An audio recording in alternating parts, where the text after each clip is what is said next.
1, 2, 3, come on!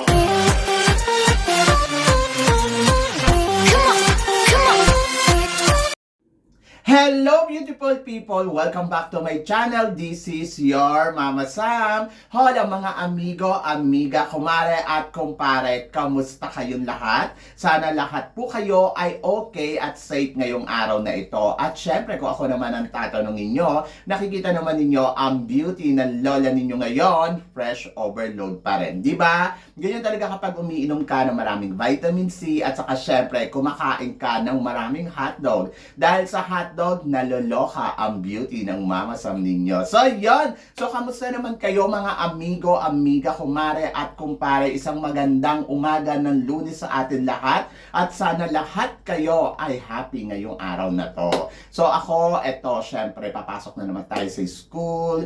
Alam nyo naman, ang buhay ko ay eskwelahan. Kaya, laban lang Pilipinas, di ba? Laban lang tayo sa araw-araw nating ginagawa. At eto na nga, syempre, malapit na tayo sa exciting moment dito sa Miss Universe at masasaksihan natin yan ngayong linggo, kaya dapat huwag kang bibitaw sa laban dito sa Miss Universe kasi andito na tayo sa exciting moment, di ba? So magaganap ngayong linggong to ang closed door interview, preliminary competition, and then of course ang national costume competition. And then syempre pagtapos ng linggong to, malalaman na natin kung sino nga ba ang tatanghaling bagong Miss Universe. Ito na yung huling linggo na talagang dapat mong tutukan dahil dito na magbabagdagulan ang mga kandidata sa Miss Universe. Are you excited guys? Kasi ako syempre, sobrang excited na ako doon. And then of course, gusto ko rin magpasalamat at mag-shoutout sa lahat ng makamamasam dyan na araw-araw naman sumusuporta dito.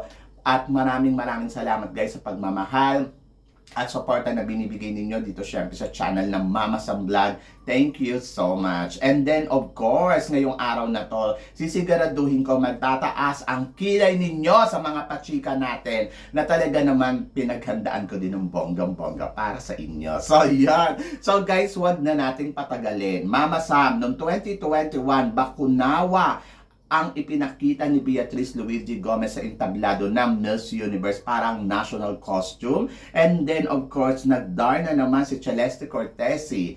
And then ngayon 2023, tingin mo Mama Sam, ano ang ipapakita ng ating pambato na si Michelle D sa entablado ng Miss Universe? Actually, wala akong idea, pero may naririnig ako may pa-aeroplano daw. Baka Air Force, ganon. So, hindi ko alam. Basta abangan natin kung ano man yung eksena niya. Kasi ako yung tipong hindi ko ugali yung manguna doon sa ano. Ay, eto daw yung gown. Ay, eto daw yung national costume. Mas gusto ko kasi yung nasusurprise ako. So, talaga naghihintay talaga ako ng eksena niya. Ayoko talaga maki-isyoso or maki-chika na uy, ano ba yung national costume natin dyan? Diba? Kasi parang mas maganda, you have to wait. And then, ayoko kasi yung parang, ano ba yun, mauna lang ako sa balita, sige na, go na. So guys, basta ang nasisiguro ko sa inyo, may pasabog sa kanyang national costume. Yun yan! Kaya abangan mo yun guys. Dahil, ay nako, papalakpak ka talaga ng bonggang-bongga. Sigurado yan. So, yun. So, next chika, Mama Sam, ano naman masasabi mo? Miss Universe Thailand 2021 na si Angeli Ann Scott Kemes na El Tocuyo. Then, panibagong 2020 tong Ann na naman ang lumaban ay na El Tocuyo din. At ngayon taon na to, Ann na naman ang lalaban si Antonia Forcil. Tingin mo Mama Sam, matutulad kaya ang kapalaran ni Antonia sa dalawang kandidata na lumaban noon sa Miss Universe galing sa Thailand? Wag naman. 'Di ba? Ako miski pa paano naman, syempre ayoko at naniniwala naman ako na hindi may El Tocuyo si Antonia Forcil dito sa competition ng Miss Universe because alam ko na iba din yung ipinapakita ni Antonia at ramdam naman natin na talaga naman lumalaban siya para sa Thailand. Hindi ko maisip na may El Tocuyo siya. Siguro kung may El Tocuyo man, maliit na porsyento. Pero naniniwala akong maibabalik ni Antonia Forcil ang kanilang top finalist dito sa Miss Universe. And then I'm so excited for Antonia kasi syempre, iba pa din alam natin na may experience na si Antonia Forcil sa international pageant. And abangan natin kung ano ang magiging eksena niya doon. Basta, ako naniniwala ako na hindi naman siya may El Tukuyo katulad ng dalawang kandidata na inilaban ng Thailand kasi she's strong, di ba? So yon, so abangan natin yan. And then Mama Sam, Boys for Change, nangunguna pa rin si Philippines, pangalawa si Ukraine, pangatlo si Nicaragua, pang-apat naman si Thailand, pang-lima naman si Albania, pang-anim si Chile, si Jamaica, pang-walo naman si Paraguay, pang-number 10 naman si Cameroon, and number 10 naman si Dominican Republic. Anong masasabi mo dito? Siyempre, yung bayanihan ng Pilipino, ayun yung masasabi ko na ipinakita natin ang pagkakaisa natin, manalo lang tayo sa mga ganitong activity. So, dito, napakita natin na yung suporta natin kay Michelle D talaga naman 100% at pinagpapasalamat ko yon. Sa ngayon, wala akong masyadong naririnig sa mga basher na nako, si Michelle D, hindi naman nanalo yan. Nako, si Michelle D, di papasok sa top 10 yan. I think na-convince na rin sila ni Michelle D na alam nila na nag-effort si Michelle D. Kaya nga tayo nag-place dito kasi nagtulong-tulong na tayong lahat. At maraming salamat sa lahat ng bumoto sa Boys for Change. At maraming salamat naman syempre sa mga kababayan natin na talaga namang walang nagsawa sa alam mo yon, pag-monitor dito sa Voice for Change. At kahit ako, di ba, parang talagang nagpapasalamat ako sa inyo sa encouragement natin sa isa't isa para ipanalo lang natin yung posisyon na to. And then sana manalo talaga si Michelle D sa laban niya sa Miss Universe. And then syempre, huwag tayong titigil sa pagboto naman doon sa application ng Miss Universe apps kasi syempre, kailangan pa rin ng tulong doon ni Michelle D para support system kung ano man ang mangyari. Diba? So, yon. Kaya, laban ng Pilipinas, kaya natin to. So, yan. Yun lang naman talaga yung importante dito. And then, of course, Mama Sam, ano namang masasabi mo kay Miss Puerto Rico? So, nararamdaman mo pa ba na isa siya sa mga tinik sa competition na to? Oo naman, sa Miss Puerto Rico, from the beginning naman sinasabi ko na malakas talaga yung laban ni Puerto Rico kasi alam naman natin yung kung paano to umeksena, alam natin na maganda din yung narating niya sa supranational at naniniwala ako na ganyan din ang gagawin niya dito sa Miss Universe. Hindi naman ako magtataka kung makakarating to sa dulo ng competition. Kasi talaga namang masasabi ko, malakas at magaling ang Puerto Rico sa competition ng Miss Universe. At iba, prepared siya ng bonggang-bongga. So, yun ay masasabi ko. And then, para sa sumunod na chika, Mama Sam, anong masasabi mo kay Miss Nicaragua? Tingin mo, tingnik pa ba si Miss Nicaragua sa competition ng Miss Universe? To be honest guys, si Miss Nicaragua, syempre nandoon pa rin na alam natin performance level talaga to. At alam natin na papalo to ng bonggong-bongga at hindi yan basta-basta magpapataob. Kung ganda ang pag-uusapan, maganda si Nicaragua, sexy si Nicaragua, at performance level talaga ang kanyang peg dito sa Miss Universe. Pero syempre hindi ko lang alam kung paano siya sa closed door interview, kung paano niya i-defense yung sarili niya. Pero sabi ko nga sa'yo, ahakot yan ng mataas na score pagdating sa performance level. Kasi kung mahina man siya sa communication skills, I think papalo to. Kasi kung titignan mo sa Voice for Change nga, marami din nakasuporta sa kanya. So, syempre nakikita ng Miss Universe organization yon. Plus yung galing niya sa entablado, syempre magpapasabog yan. Pagkatapos, dagdag mo pa dyan, syempre, yung kung paano yan umeksena ng bongga-bongga. Yung ganda na meron siya, di ba? So, I think, tinik pa rin si Nicaragua. Hindi ko man nakikita na mananalo, pero nakikita ko na makikipaglaro talaga at mambubulabog talaga sa competition na to. Kasi alam kong prepared din siya katulad ni Puerto Rico, di ba? So, yon. So, para naman sa sumunod na chika, Mama Sam, ano naman ang masasabi mo kay Miss Universe Vietnam na sobrang tahimik ngayon? Tingin mo papasok to sa semifinals? Si Miss Universe Vietnam, alam nyo, sorpresa ako sa mga taga-Vietnam kasi parang sobrang antahimik nga nila. Hindi ba katulad ng nung mga nakaraan na pinapadala nila na talagang gumagawa ng ingay sa competition na to? And then, ayun. So, I'm so excited kasi gusto ko miski pa paano makalusot si Vietnam sa competition. Hindi natin alam kung ano ba yung ino-offer ni Vietnam dito sa organization ng Miss Universe.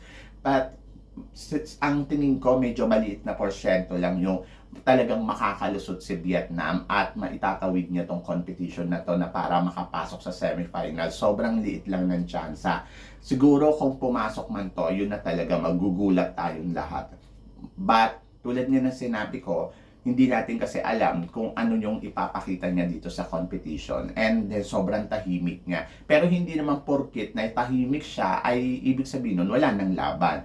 Siguro nandoon lang na kulang lang talaga sa publicity. Hindi kasing ingay nila Philippines, Thailand, at India. Diba? So, ako, para sa akin, tingnan natin, malaman natin sa prelim kung ano yung papakita niya kasi kabugeran din naman si Vietnam eh. So, good luck to Vietnam. Ako gusto ko pumasok siya sa semifinals kasi syempre, mas maganda mag-dominant pa rin yung mga Asian beauty sa Miss Universe. Kaya lang, umasa ka. Maraming papasok dyan na puro Latinas. Diba? So, yon. So, para sa sumunod na chika, Mama Sam, tingin mo, ano masasabi mo sa statement ni Antonia Forcil sa interview niya kay Adam na sobrang nasupresa siya kay Miss LD sa kabaitan. So, ayun nga, inamin nga ni Antonia Forcil sa interview niya na sobrang ang lakas magpakalma ni Michelle D. So, ibig sabihin, talagang yung nakilala niya talaga si Michelle D, sobrang natuwa siya. Yung nagbigyan sila ng pagkakataon na magkausap. Kaya naman ngayon makikita mo naman na talagang sobrang dikit sila, 'di ba? So ayun nga, so nagsimula pala to doon yung rehearsal nila tapos nagkaupo sila doon sa bus. So yon, wala siyang katabi. So nagtabi sila sa bus. Doon na nag-start yon. And then hanggang sa mabigyan sila ng chance na mag-interview. Ang sinabi naman ni Antonia, sobrang relax ni Michelle D. Sobrang, alam mo yun, hindi siya yung energy niya hindi top, hindi rin bottom, kumbaga kalmado. Ano nakikita naman natin, sobrang kalmado lang ni Michelle D. Alam niyang kontrolin yung sarili niya sa competition na to. Ayun yung maganda sa kanya. Kaya nakakapag-perform ng bonggang-bongga kasi she's calm. And then yun yung naramdaman ni Antonia Forcil. Kasi kailangan ni Antonia Forcil na makalma din eh. Kasi parang ano siya eh, yung talagang kung mapapansin mo, di ba, yung unang laban niya, talagang nandoon si Antonia na parang gigil na gigil siya lagi, palong-palo lagi, parang she wanted on the top, yung ganon. Pero mula yung dumikit siya kay Michelle D, parang nag-calm siya, o di ba, na-relax siya. So ibig sabihin, malaki yung naitutulong ni Michelle D sa kanya para ma-relax siya dito sa competition na to. And then I think nakakapagbigay si Michelle D ng good vibes sa kanya. Kaya yun, gusto niya laging kasama si Michelle D kasi she's calm. So yun naman yung nakita ko kay Michelle D na wow, magandang ano to sinabi ni Antonia kasi parang powerful talaga si Michelle D kasi kung kaya niyang makalm yung mga